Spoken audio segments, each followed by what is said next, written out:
Oke, halo teman-teman semua. Ini ada yang baru dari Sinom Channel, yaitu Sinom Podcast. Tapi podcast di sini mungkin sedikit berbeda dengan podcast yang lainnya. Sinom Podcast di sini akan membahas tentang suka duka dalam menjadi apapun itu pada dunia kerja. Dengan harapan bisa menjadi sumber informasi bagi teman-teman semua yang mendengarkan. Nah, di episode pertama ini Sinom Channel kedatangan tamu salah seorang karyawan di perusahaan FMCG. Siapakah dia? Yuk langsung saja kita bincang-bincang. Oke, selamat pagi, siang, sore, malam ini. Enaknya dipanggil Pak, Mas, atau Cak ini? Ya biar akrab kan, Mas aja lah kan. Mas aja ya. Jadi Oke. biar Belum beristri juga ya Pak ya? itu deket gitu loh Pak. Iya karena kan belum nikah juga tuh. Oke. Siap. Mungkin ini perkenalan dulu ya buat pendengar juga yang mendengarkan ini. Saat ini aku sedang berbicara dengan Mas Dini Kurnianto Salim, salah satu karyawan di FMCG. Yang kepanjangannya apa Pak? FMCG Pak? FMCG itu Fast Moving Consumer Goods. Fast Moving Consumer Good. Oke. Fast Moving Consumer Goods. Oke, ya itulah pokoknya ya. Nah, buat yang belum tahu nih Pak, sebenarnya FCMG ini tadi itu perusahaan di bidang apa sih Pak? FMCG Pak. Apa? Susah banget deh. FMCG jadi Fast Moving Consumer Goods itu kita bergerak sebuah industri yang bergerak di bidang pendistribusian barang. Jadi dari produksi sampai istilahnya memasarkan, menjualkan itu dalam satu industri gitu. Satu atap lah ya istilahnya ya. Satu atap ya. Okay. Dan kalau secara umum sih banyak produk yang istilahnya fast moving consumer goods. Ada makanan, ada minuman, ada termasuk rokok ya Mas ya. Apa? Termasuk rokok ya Mas Bini ya. Ya, rokok juga, terus ada obat-obat juga Pak. Obat, gitu. Obat, rokok, makanan ringan, snack, minuman, ready to drink, ada kopi saset, apa segala macam yang istilahnya bisa ditemuin di warung, supermarket atau swalayan atau apalah itu di situ itu. Oke. Ya, intinya Mas Dini ini sebagai salah satu karyawan dari beberapa perusahaan yang FMCG itulah ya. Oke. Nah, untuk posisi saat ini sebagai apa Mas? Kalau posisi sih, jadi kan sesuai dengan ininya ya, sesuai dengan dinamika terdepannya kesulitan seperti. Nah kalau kada terdepan kita ngomongnya kalau di kita tuh tim sales dan marketingnya Pak. Jadi saya sekarang nih jabatan sekarang ini head of area. Jadi saya pegang beberapa area wilayah daerah gitu. Nah itu kalau sekarang sih ada 4 kabupaten yang saya pegang sih. Oke, di daerah mana itu Mas? Untuk mendistribusikan Pak barang-barang. Kalau saya kan industrinya makanan dan snack, jadi ada biskuit, permen, terus ada coklat, ada wafer. Nah itu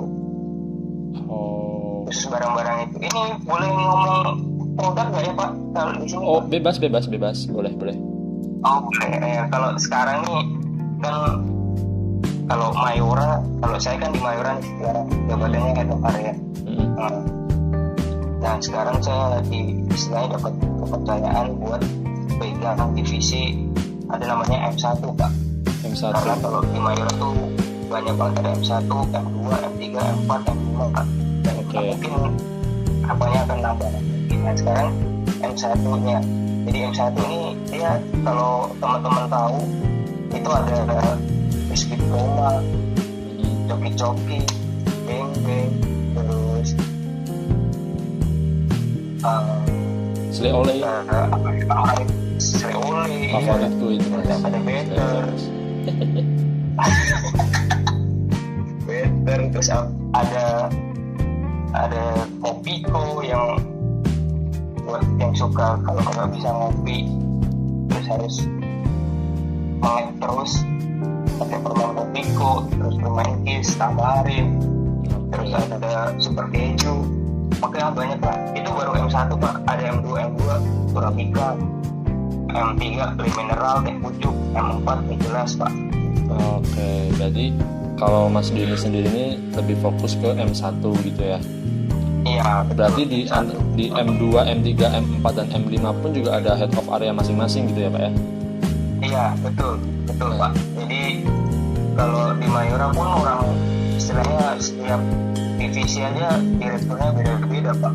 M1 punya direktur sendiri, M2 direkturnya sendiri, M3 sendiri, M4 sendiri, M5 sendiri. Oke. Nah, sebelum ngomongin jauh nih sampai posisi head of area sekarang nih ya, sebelumnya dulu emang ngerintis karir awalnya itu memang langsung ada program khusus yang akan menjadi head of area atau bagaimana tuh Pak? Misalnya kita ngomongin sekarang ini proses seleksi sampai Mas Dini diterima lah ya. Oh iya. Jadi kalau di Mayora tuh kita ada yang namanya professional hire sama Mayora Development Program, itu MVP atau orang itu. Nah, saya kebetulan dulu di rekrutmen MVP, jadi yang fresh graduate gitu.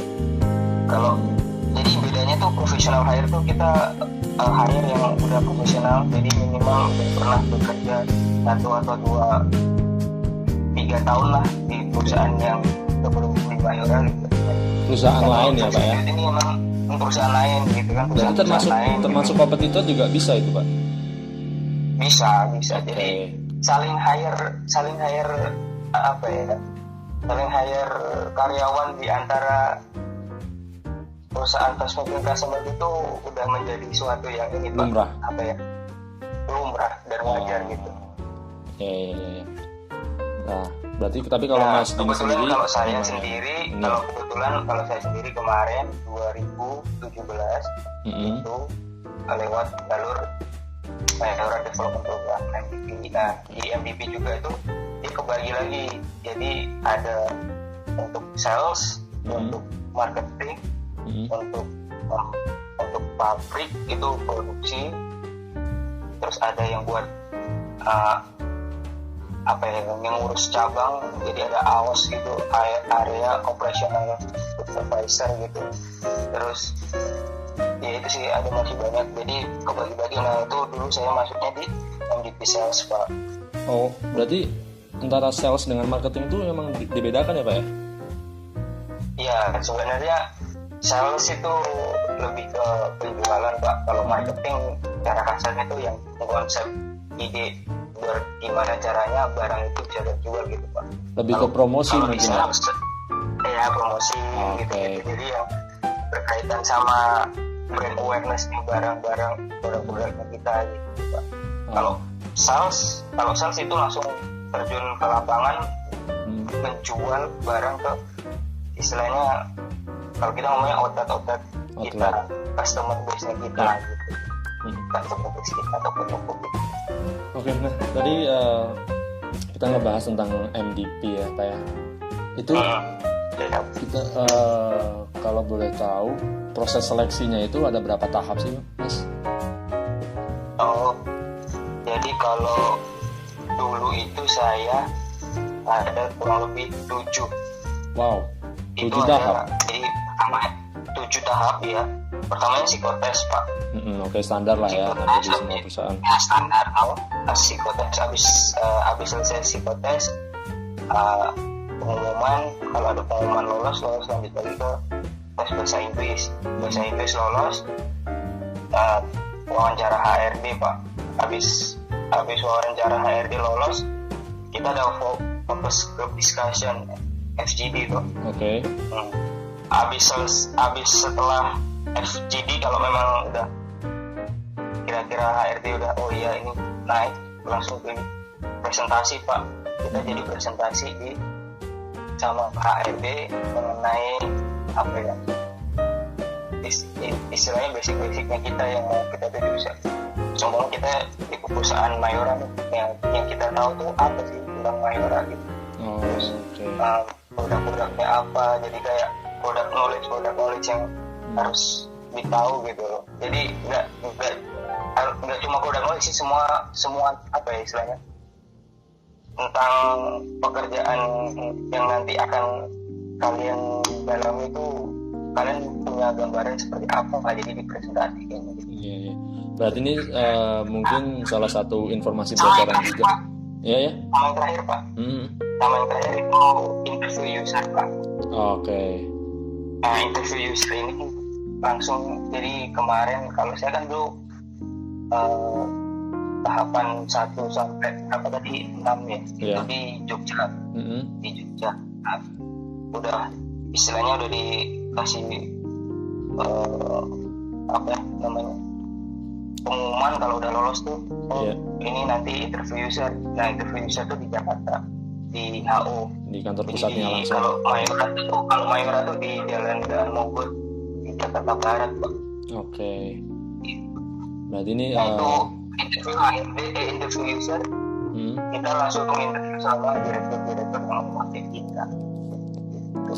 Nah, sebenarnya tadi udah misalnya bisa jadi informasi juga ya, mungkin buat teman-teman yang mungkin lagi proses untuk masuk juga, atau mungkin ada yang dari teman-teman yang ingin berminat juga untuk masuk ke salah satu karyawan di Mayora gitu ya Pak ya.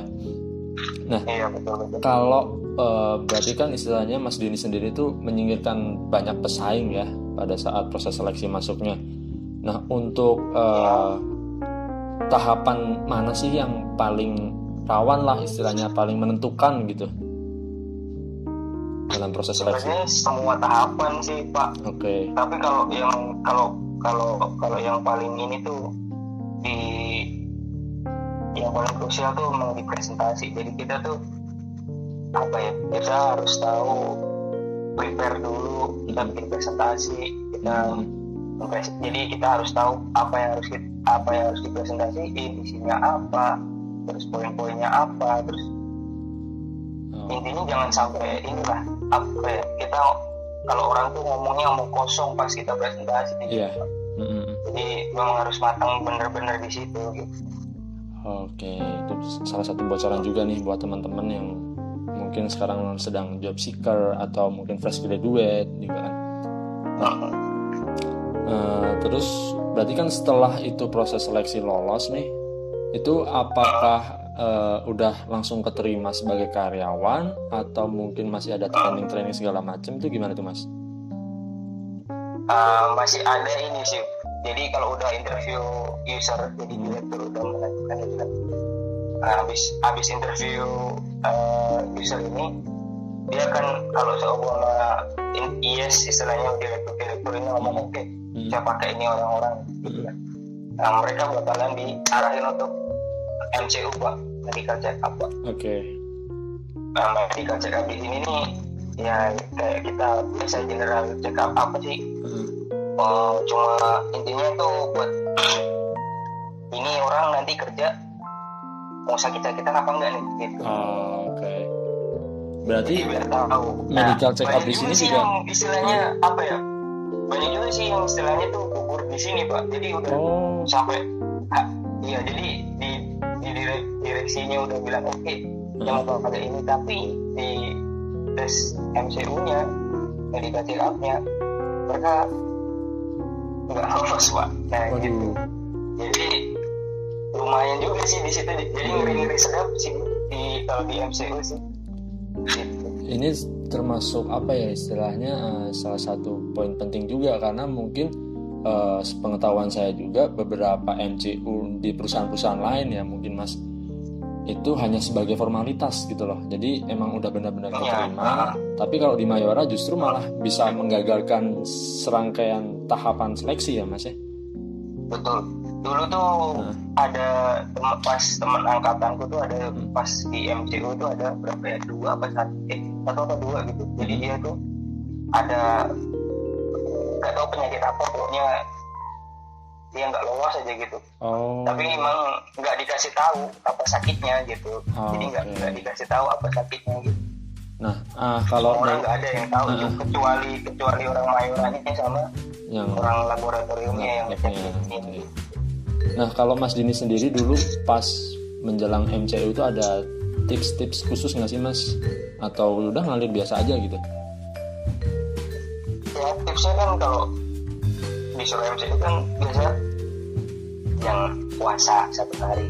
Oke. Terus kalau bisa ya itu kan masih ada jangka waktu paling 1 bulan atau berapa bulan gitu kan Pak dari pengumuman itu ya, kita olahraga teratur apa segala macam, terus jangan minum Pak. Jangan narkoba Pak. Wah, apalagi itu ya. Ya intinya sih gitu, pola hidup sehat ya teman-teman ya. Betul Pak. Oke, berarti intinya itu jangan narkoba, jangan alkohol apa segala macam, jangan begadang. Oh iya betul, begadang kadang juga menentukan. Olahraga yang istilahnya kita maintain olahraga setiap hari berapa jam sehari gitu. Okay. Harus wajib. Nah berarti kan udah lolos MCU, itu langsung posisi head of area tuh Pak Mas? Enggak, jadi prosesnya ada, kita tuh namanya apa ya, in class sama di lapangan di area gitu. Jadi kita ada kerja 2 nih Pak. Jadi program MVP ini kan kalau udah keterima aja, udah lolos MCU, jadi nanti akan dikabari harus berkumpul di Jakarta gitu kan Pak. Oke. Nah tahapannya tuh nanti selama kurang lebih 9 bulan. Nah kita ada 1 bulan pertama tuh in class Pak. Bulan pertama itu in class. Nah habis itu kurang lebih 3 bulan kita habis in class di HO, kita ke area. Kalau pada saat itu sih saya masuk di area Jawa Timur Pak, di Gresik. Nah di situ saya acting salesman Pak. Jadi jadi salesman yang ikut. Jadi salesman itu kan ada motoris, kanvas, sama taking order Pak. Nah itu dari motoris, jadi bawa kayak rombong-rombong itu Pak. Motor kayak rombong-rombong. Nah gitu. Jadi kita ke hotel-hotel, ke retail, nawarin produknya kita gitu. Terus ada kanvas tuh yang kita ikut mobil, kita jalan. Jadi kanvas, kalau pada saat itu saya kanvas dalam kota, jadi cuma di dalam area kota, dalam kotanya Gresik gitu.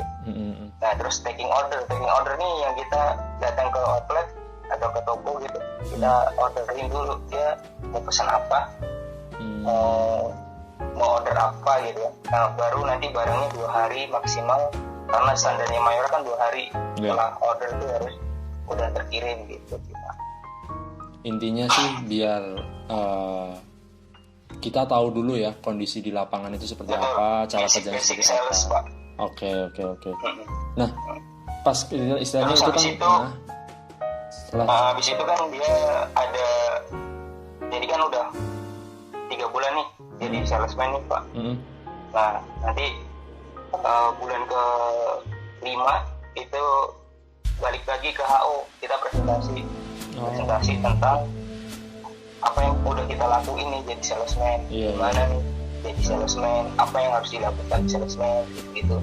Nah kalau di situ Pak, jadi kalau dikasih penilaian juga, jadi ada standarnya dari HO tuh, kalau nilainya seorang MVP kurang dari sekian gitu, dia nggak akan lanjut lagi ke tahap selanjutnya.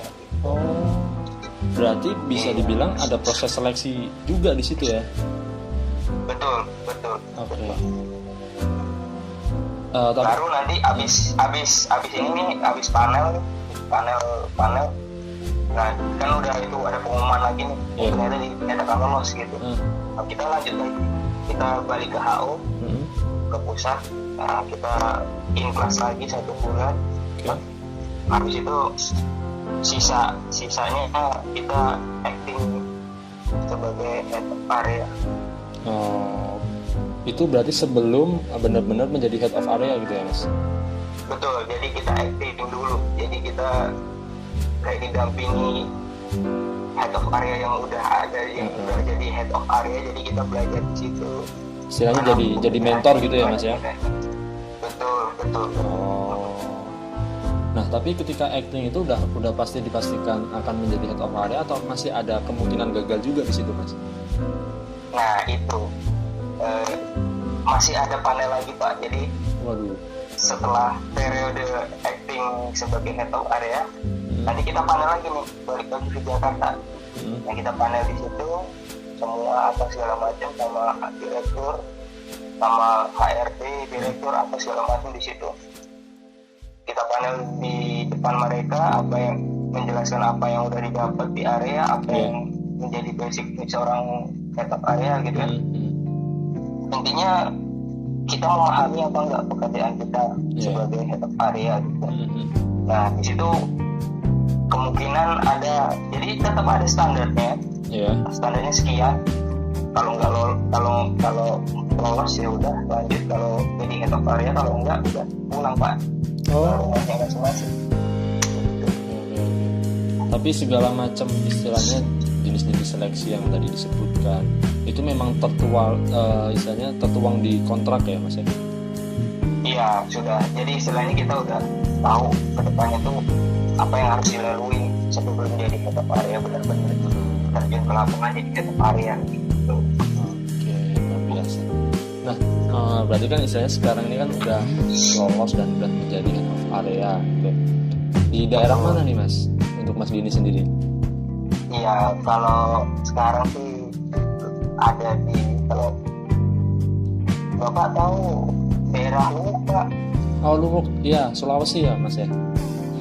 Iya, jadi OB-nya saya di Sulawesi, di Luwuk, Sulawesi Tengah. Jadi Luwuk tuh ibu kota kabupatennya Banggai. Oke. Kalau coverannya saya, jadi coveran itu ya, itu Kabupaten Banggai Laut, Banggai Kepulauan, sama Kabupaten Tujuh Una. Jadi 4 kabupaten di ujung timur Pulau Sulawesi. Itu luar biasa. Ya berarti kan istilahnya ini info juga nih buat teman-teman yang memang misalnya udah kekeh nih ya pengen join gitu, atau mungkin pengen juga seperti posisi Mas Dini ini harus siap ditempatkan di seluruh Indonesia ya Mas ya? Iya, bahkan ada yang maksudnya kalau kita di awal tuh udah dikasih tahu udah siap untuk ditempatkan dimanapun tempat operasional perusahaan Mayora gitu. Jadi paling ujung timur di mana Mas? Juga Pak, nggak menutup kemungkinan tuh di luar negeri juga bisa Pak. Jadi kan kita juga ada yang di luar negeri ya. Tapi rata-rata memang kalau MBT yang sekarang ini masih di dalam negeri. Dari Aceh sampai Merauke sampai Jayapura tuh adalah. Berarti paling ujung timurnya tuh Merauke juga masih ini ya Mas? Ada Pak. Nah, terus posisi head of area sendiri ini apakah akan ada jangka waktunya lagi untuk naik ke jenjang karir yang berikutnya, atau mungkin ada kontrak selanjutnya lagi, atau bagaimana Mas? Nah, kalau yang pertama jenjang karir nih, kalau jenjang karir nih apa ya? Kalau di perusahaan mungkin secara general kan asas yang dianut kan meritokrasi. Jadi meritokrasi itu meritokrasi. Meritokrasi itu dia siapapun, terus berapapun istilahnya apa ya, masa baktinya kamu gitu. Nah, kalau kamu mempunyai kredibilitas dan sesuatu yang lebih, jadi memang dianggap menonjol dari yang lain, berapapun umurmu, berapapun jangka waktu kerjamu, itu pasti dapat istilahnya apa ya, promosi jabatan gitu Pak. Berarti kalau setelah head of area gitu tingkat satu level di atasnya itu apa sih Mas? Ada namanya Regional Sales Manager RSM. Itu istilahnya mungkin secara sederhananya di bagian provinsi gitu ya? Kalau Regional Sales Manager tuh ya jadi beda-beda sih Pak. Kalau di Jawa, kalau di Indonesia Barat gitu kayak Jawa gitu, ya RSM tuh membawahi beberapa kabupaten, 10 kabupaten, 12 kabupaten gitu. Nah kalau di Indonesia Timur lebih berapa ya? Sekitar jadi 2 provinsi gitu. Jadi bisa sampai 2 provinsi gitu. Sulawesi Tengah, Sulawesi Selatan gitu. Terus mana lagi? Gorontalo, misalnya Gorontalo, Sulawesi Utara gitu. Nah terus kalau di atasnya RSM tuh ada grup Regional Sales Manager itu yang kalau di sini tuh di Indonesia Timur tuh dia bagian Sulawesi, Maluku, Papua gitu. Nah kalau di Jawa itu dia bagian satu provinsi biasanya. Jadi semua Jawa Tengah ya berarti dia bagian satu Jawa Tengah gitu, Jawa Barat, Jawa Timur gitu. Begitu sih Pak. Oke. Terus nih kita ngomongin soal penempatan kerja nih ya Mas ya.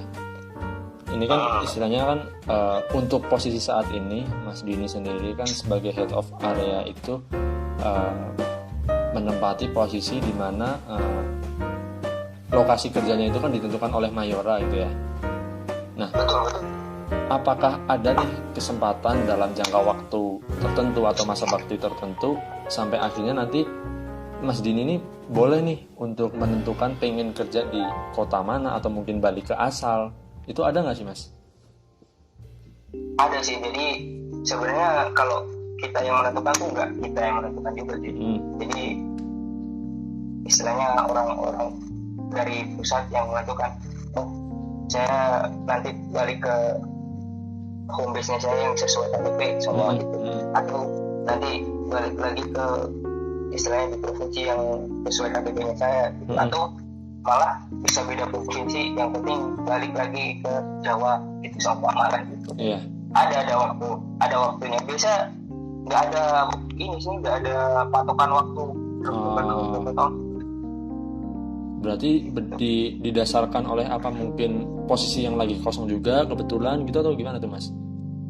Iya, jadi kalau di Mayora yang penting pencapaian Bapak bagus, terus produktivitas Bapak bagus, itu akan semakin cepat untuk kembali ke asalnya Bapak. Luar biasa ya. Nah, kalau ngomongin job desk seorang head of area ini apa ini Mas? Apakah dia mempunyai anak buah atau gimana? Ya, jadi mungkin biar clear dulu head of area itu apa ya. Head of area itu kalau di secara general tuh kita levelan supervisor. Oke. Nah, kita supervisor tuh kita punya kalau di tim sales tuh kita punya anak buah, ada sales, ada admin, ada yang kita juga kadang ngurusin dengan apa istilahnya pengantaran gudang, sopir gitu-gitu. Jadi intinya head of area adalah pertama fungsinya adalah cek and recheck Pak. Oke. Yang kedua, kalau saya sekarang kalau di sini jadi saya di penghubung antara bosnya saya Mayora istilahnya sama pihak ketiga, karena di sini kan kita kerja sama pihak ketiga nih, distributor lah istilahnya gitu. Jadi istilahnya tuh penyambungnya dua ini. Betul. Jadi kita penengahnya di antara dua perusahaan. Jadi yang satu perusahaan lokal, yang satu Mayoranya sendiri gitu. Jadi pihak ketiga ini nanti kita bekerja sama untuk mendistribusikan produk-produk Mayora di area tersebut. Cuma kalau di Lubuk ya berarti mendistribusikan produk-produk Mayora di Lubuk gitu. terus bertanggung jawab juga terhadap target pasti itu. karena tim sales itu kan Bapak juga tahu sendiri kalau tim sales kan yang harus capai target. Kalau buat target lah ya. Sekian. Jadi target oriented lah. Terus capai produktivitas. Jadi produktivitas tuh macam-macam ada. Kalau kita ada effective goal, item per transaksi atau IPT, terus outlet aktif, terus ada HHT itu kayak jadi kita kalau datang ke toko sama Mas Rangga datang ke toko terus ada lihat kayak barcode yang ada tulisannya Mayora Indigo atau apa Tiffany dan semesta gitu. Nah itu sebagai apa ya? Sebagai tanda kalau otak itu udah jadi langganan ke Mayora gitu. Terus itu kan kayak ada scan barcode tuh Pak. Kayak barcode gitu. Nah itu buat bukti kunjungannya tim sales kita atau tim pengantaran kita itu datang ke situ, benar-benar datang tim sales ya berarti order apa segala macam, terus tim pengantaran berarti mengantarkan barangnya kayak gitu sih. Jadi nggak bisa bohong ya mereka ya. Betul. Oke. Nah terus ya yang namanya semua pekerjaan pasti ada resikonya segala macam gitu ya. Nah kalau kesulitan tersendiri ini nemuin nggak sih Mas Dini kesulitan dalam posisi atau job desk sekarang ini nih? Kalau so far sih belum ada sih. Nah mungkin kalau yang baru istilahnya kayak saya pertama kali masuk ke luar pulau istilahnya di Sulawesi gitu kan dari Jawa. Ya ada adaptasi tertentu lah, maksudnya kayak budayanya, orang-orangnya. Iya. Ya macam-macam lah. Jadi saya baru bisa ngeklop tuh sekitar 6 bulanan. Kayaknya 6 bulanan lah, sekitar 6 bulanan di istilahnya baru penempatan 6 bulan baru bisa ngeklop sama ini saya, ini apa ya kebiasaannya mereka, terus ini budayanya orang-orang di sini ngomongnya kayak gitu. Berarti cukup makan waktu juga sih ya 6 bulan ya. Ya kalau mungkin beda-beda setiap orang kan betul. Untuk beradaptasi kan. Nah kalau saya secara pribadi sih 6 bulan saya boleh katakan baru setelah 6 bulannya itu kayak udah los, udah enak jalan kemana-mana gitu. Yang pasti udah kenal sama adminnya juga gitu ya. Nah terus kalau untuk jam kerja sendiri nih gimana nih Mas? Ya kalau jam kerja kita sangat fleksibel ini. Kalau jam kerja sesuai sama biasa kalau kerja kantoran. Kalau di sini sih jam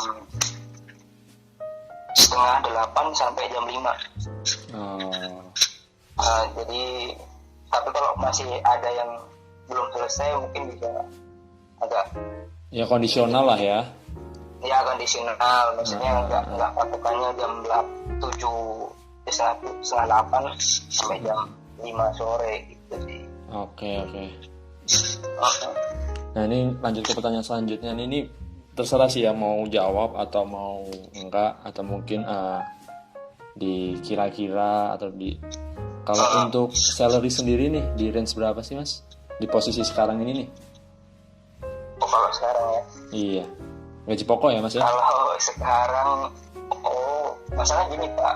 Jadi kalau kita di tim sales nih kita kan jadi ada gaji pokok, ada tunjangan, ada insentif. Iya. Nah kalau kalau kita tuh insentifnya kita tuh lebih, insentif sama tunjangan kita tuh lebih besar daripada gaji pokoknya kita Pak. Kalau istilahnya kita ngomongin take home pay itu take home pay lah ya. Ya bisa berapa? Kira-kira aja nih ya. Range-nya ya. Ya 6 sampai 10. Bisa lebih lah gitu. Jadi range-nya segitulah. Rata-rata lah ya. Bisa dibilang rata-rata tiap bulan. Kalau rata-rata gitu. Istilahnya rata-rata nerima bersihnya di angka segitu tuh Mas? Bisa lebih sih. Nah. Wih, bisa lebih. Oke. Nah, tergantung pencapaian kita di bulan tersebut. Jadi insentifnya kita besar, ya otomatis yang akan kita dapat. Betul. Saat pencapaian kita bagus, apa segala macam, ya otomatis duit juga ngalir kita lebih banyak. The bestnya Mas Dini pernah peak di angka berapa tuh Mas?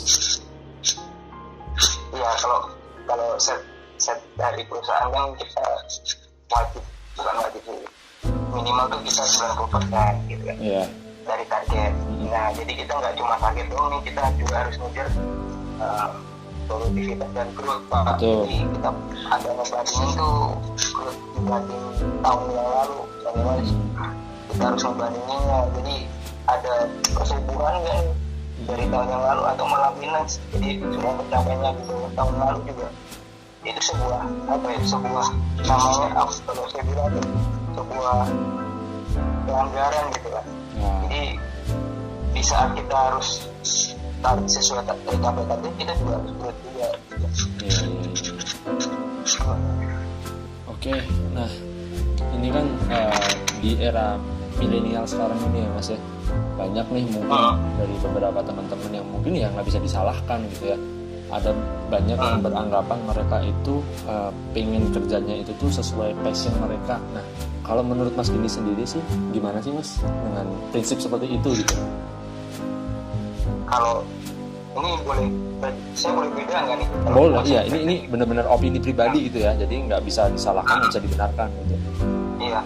Kalau secara pribadi Pak, saya untuk passion ini karena saya dari dulu tuh istilahnya dikasih wejangan apa segala macam dari orang-orang yang lebih tua apa segala macam. Dibilang gini, passion itu tuh apa yang ada sekarang dan apa yang kamu kerjakan sekarang. Jadi kamu harus 100% pada saat ini. Dimanapun kamu berada, dimanapun istilahnya apapun pekerjaanmu, dimanapun kamu berkarya, itu menurut saya passion tuh kayak gitu Pak. Oke, mantap. Jadi kalau ini apa ya? Saya orangnya lebih realistis sih Pak. Keren. Iya.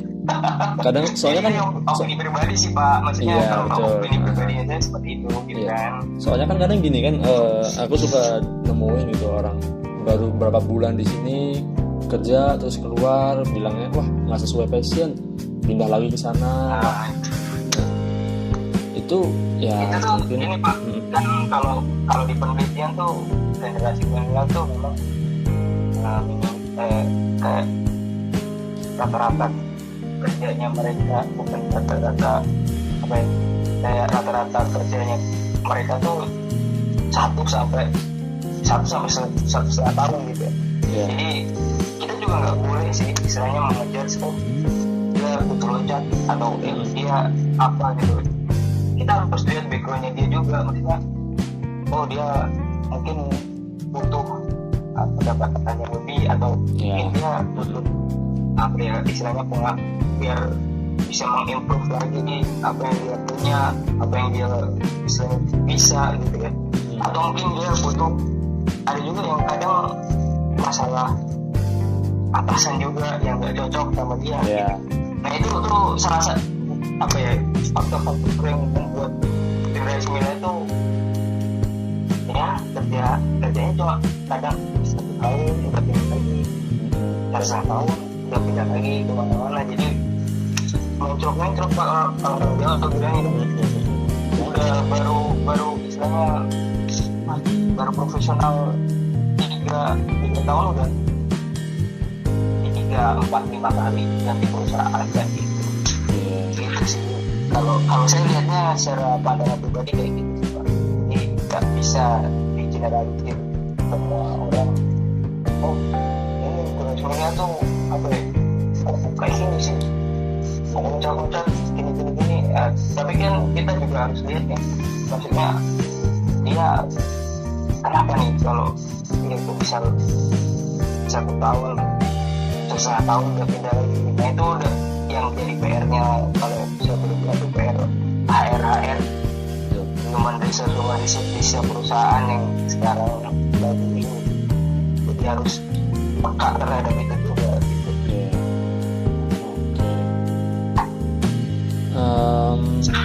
Terus berdasarkan kritisnya kan tadi udah disebutkan lah ya, mungkin secara benefit yang diperoleh juga worth it lah gitu. Suka-sukanya. Kalau benefit Pak, saya perjelas lagi ya Pak. Kalau benefitnya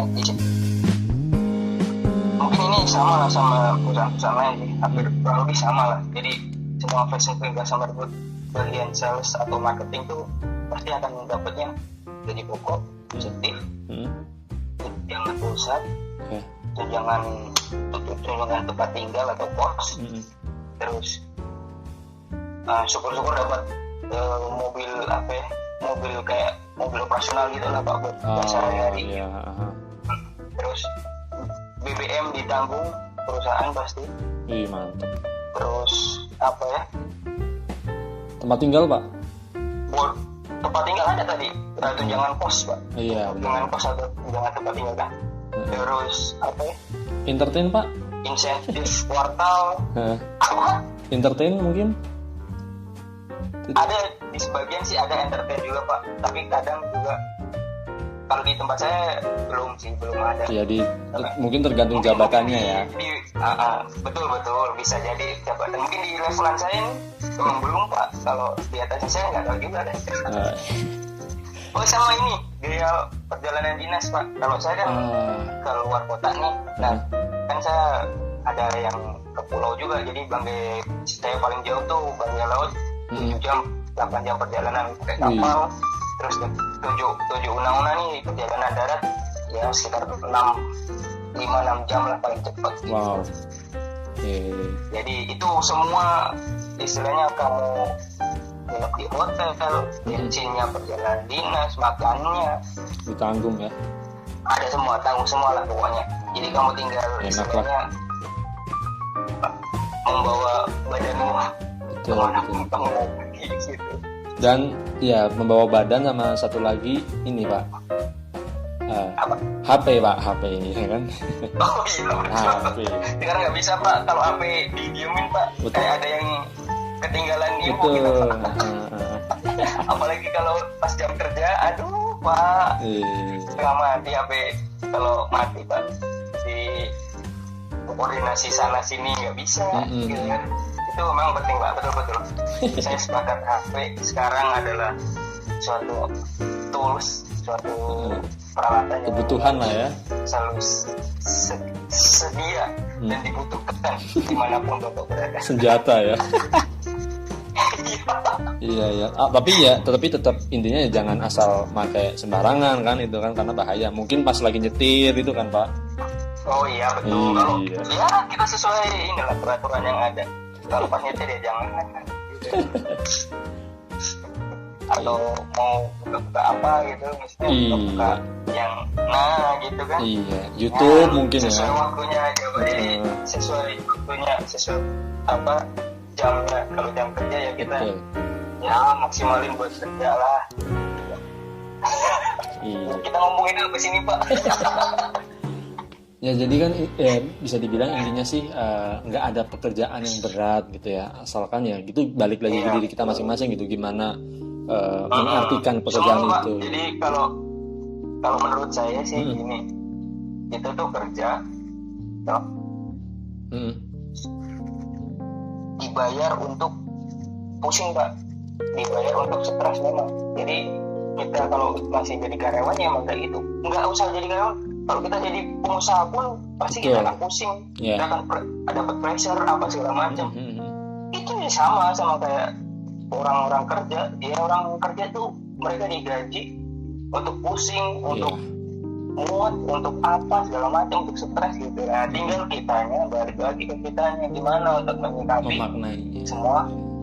Nah, semua istilahnya permasalahan yang harus kita hadapi setiap harinya gitu. Jadi apa ya? Begitu sih. Kalau saya pribadi. Justru harusnya tuh malah beruntung ketika kalian masih merasakan pusing, itu artinya berarti otak kalian masih bekerja gitu kan. Nah, betul, cocok Pak. Itu makanya kita di kuliahin atau kita di sekolahin kan begitu Pak, biar buat ngasah otaknya kita lebih tajam lagi. Nah pasti kerjaan kita pakai nih just dulu kita kuliah nih harusnya kan gitu. Iya. Oke, ini udah hampir sejam nih Mas. Ini terakhir lah nih pesan-pesan buat mungkin fresh graduate atau mungkin milenial atau job seeker lah. Pesan-pesan Mas Dini buat mereka apa nih? Monggo. Apa ya? Kalau pesan-pesan sih yang penting kalau mau, jadi intinya kalian harus tahu dulu nih. Setelah lulus tuh kalian mau jadi apa? Kalau saya ngelompokinnya jadi dua Pak. Jadi praktisi atau jadi balik apa ya? Jadi saya jadi profesional atau jadi akademisi Pak. Kalau saya di ngelompokinnya gitu. Jadi kalau udah tahu jadi mau jadi akademisi nih, kalau otomatis kita akan nanti karirnya di situ. Ya kalau semua jadi guru ya guru. Kalau mau jadi bisa PNS atau apa, kalau mau dosen gitu kan Pak, atau jadi peneliti atau apa segala macam. Ya udah, maksudnya go for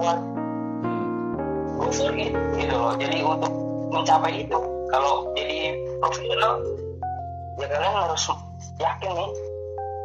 Profesional tuh bisa jadi karyawan, bisa jadi pengusaha juga Pak. Nah udah mana nih yang kalian mau cari, kalian mau dapetin dari awal kalian lulus kuliah nih, mau gimana, lulus sekolah nih mau ngapain gitu. Jadi udah tahu dulu Pak, jangan sampai pas sudah lulus kuliah kalian nggak tahu mau ngapain apa ya, kerja akademisi atau mau gimana, atau kerja dulu atau apa. Nah ini cuma bikin bingung sih Pak. Biasanya kalau milenial nih dia masih ragu-ragu, gajinya nih nggak cukup nih segini nih, gitu. Jadi masih apa ya, kalau fresh graduate itu intinya cari pengalaman dulu aja lah. Kamu mau kerja apa, mau jadi pengusaha juga boleh. Pengusaha sampai yang istilahnya kalau kamu gagal ya udah kamu coba terus, jangan sampai terus kamu udah panjang banget nih jalannya, udah jadi pengen jadi pengusaha terus tiba-tiba kamu udah ngebelokin lagi. Wah, kamu kayaknya nggak cocok nih pengusaha, jadi karyawan atau apa gitu sih Pak. Intinya set dari awal memang mau jadi apa gitu kan. Luar biasa. Oke, mungkin terima kasih banyak nih waktunya Mas Dini udah menyempatkan hadir di Sinom Channel. Semoga lancar terus karirnya. Terus salam juga buat teman-teman di Mayora semuanya. Oke. Ya paling itu ya. Assalamualaikum warahmatullahi wabarakatuh. Waalaikumsalam warahmatullahi wabarakatuh.